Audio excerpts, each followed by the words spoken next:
pra você ver como a espiritualidade em si, quando você detém, você se autodenomina alguma coisa e quer trabalhar com aquilo, você tem que ter um mínimo de estudo e compreensão do que você tá fazendo. Porque senão você se torna realmente uma piada, porra. Exatamente. E assim, você tá vendo? São coisas que, velho, nós aqui não temos esse conhecimento, falando a real. Mas quem tá dentro disso tem que ter, cara. Não adianta. Sim, principalmente se você se colocar dentro desse local. Eu bato muito na tecla que a palavra bruxa ela é muito particular.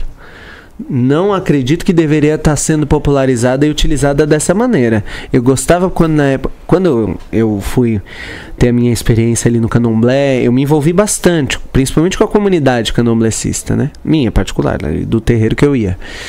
E quando falava bruxa, nossa, fulano é uma bruxa, existiam vários segredos, mistérios, mitos e questões que a bruxa em particular tinha. Hoje em dia qualquer um é bruxa. Bruxa de 14 anos, bruxa de 13 anos, sabe? Essa é a merda também de validar esse povo, cara. Ah, mas todo mundo pode ser, mas todo mundo... Pode ser, mas assim, pô, você primeiro vai fazer escola, caralho. Vai aprender a ler e escrever. Pois é. Porque eu tô cansado de ver gente, né? E não tô falando por mal, mas tô falando de gente que tem condição, cara. Tô cansado de ver gente que tem condição, não sabe ler, não sabe escrever, porra, não sabe interpretar um texto. Sim. E vai se denominar bruxa, bruxo, mago, maga e o cacete é 4. Uhum. E cara, você chega lá pra trocar uma ideia, a pessoa não tem, a pessoa é muito rasa. Exatamente. Mas acha que é bruxa e faz isso e eu vou fazer aqui, que eu vou colocar, que o nome vai acontecer. Para! Você pode ter até mão pro negócio, só que é o seguinte, cadê o teu empenho, mano, naquilo? Uhum. Será que os espíritos também não observam isso? Então, aí que tá, a bruxaria moderna, como ela foi construída hoje, não liga pra isso. Tá cagando e andando pra isso. Os espíritos que se lasquem. Os espíritos que lidem com a própria vida. Os espíritos que... Eles não se importam. Não se importam, sabe? Bruxaria moderna hoje é você acender velas coloridas, dispor cristais em cima de uma mesa, tacar fogo em um caldeirão e escrever o que você quer num papel... E depois queimar. Eu nem queria falar do caldeirão pra não deixar, pra não tocar na ferida de muito. Mas é isso aí mesmo. Isso é bruxaria hoje. É você pegar, acender um caldeirão, tacar, escrever o nome, o que você quer num papel, tacar lá dentro. No máximo você joga um alecrim pra dar um chambray like diamond e você ficar bem da hora. Mas no final das contas é o que a gente tem. E tem uma explicação do porquê a bruxaria chega a esse ponto, né? Ao longo da história da bruxaria, a gente vai ter ali o processo de Inquisição até a chegada do Iluminismo. Quando o Iluminismo chega, você vai ter... Ciclo dos Iluminismos. É brincadeira. Quando chega o Iluminismo, a pegada... medieval, de dragões, fadas, essa coisa toda, começa a ser sucumbida por uma levada muito mais racional. Então, por exemplo, René Descartes vai lá fazer o plano cartesiano e percebe que determinadas movimentações do universo são e podem ser calculadas matematicamente.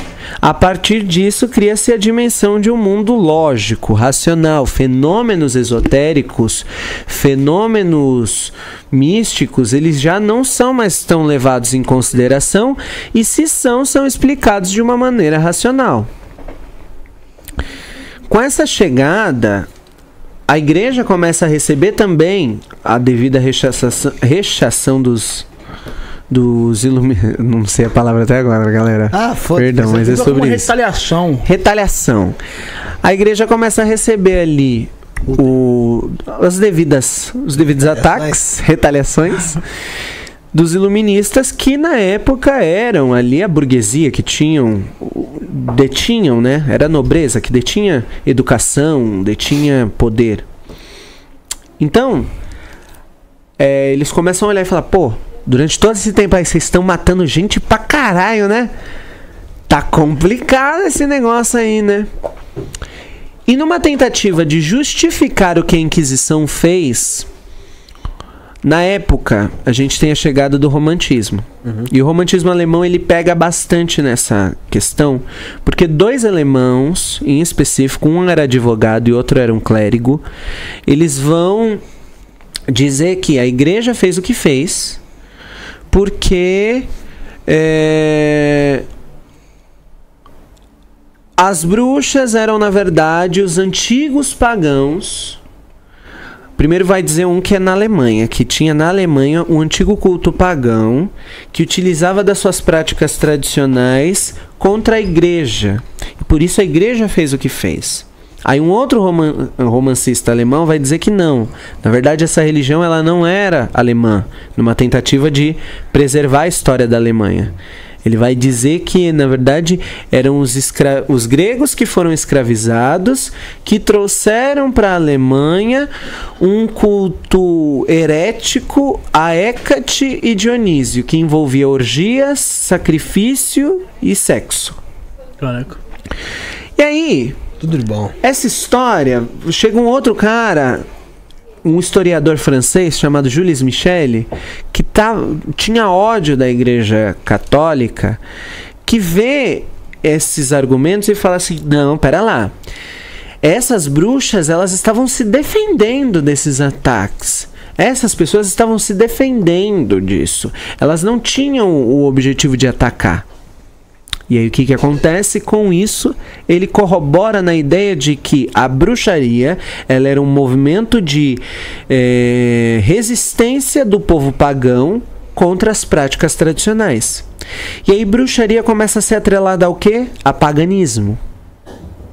E aí, conforme vai passando o tempo, surte essa ideia. Fica no ar essa questão de que existem ainda bruxas que tem um culto secreto, que cultuam deuses antigos, que cultuam a natureza.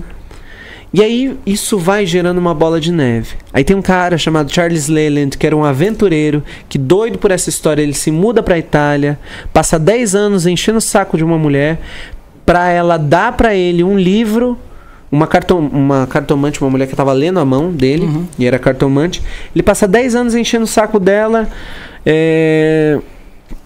pedindo para ela passar para ele o livro que tinha os segredos das bruxas. Sim. E aí depois de 10 anos ela pega um punhado de folha, dá na mão dele e fala, aí ó, escrevi à mão o que estava no livro e te passei. Aí ele cria um livro chamado Aradia, o Evangelho das Feiticeiras. E aí nesse livro também tem toda uma ideia, ele estava influenciado pelas ideias do outro, de que essas bruxas, elas vieram de Aradia, que era uma filha de Diana, a deusa romana da lua, e Lúcifer, o deus romano do sol. Diana, junto com Lúcifer, que era seu marido e seu irmão, ela vai lá e dá luz a Aradia, a primeira das bruxas, com o objetivo de fazer com que essas bruxas ensinem feitiços e magias para que os mais pobres pudessem se defender. A essa altura do campeonato, a ideia de que bruxaria não é nada mais do que uma defesa já está muito grande para voltar.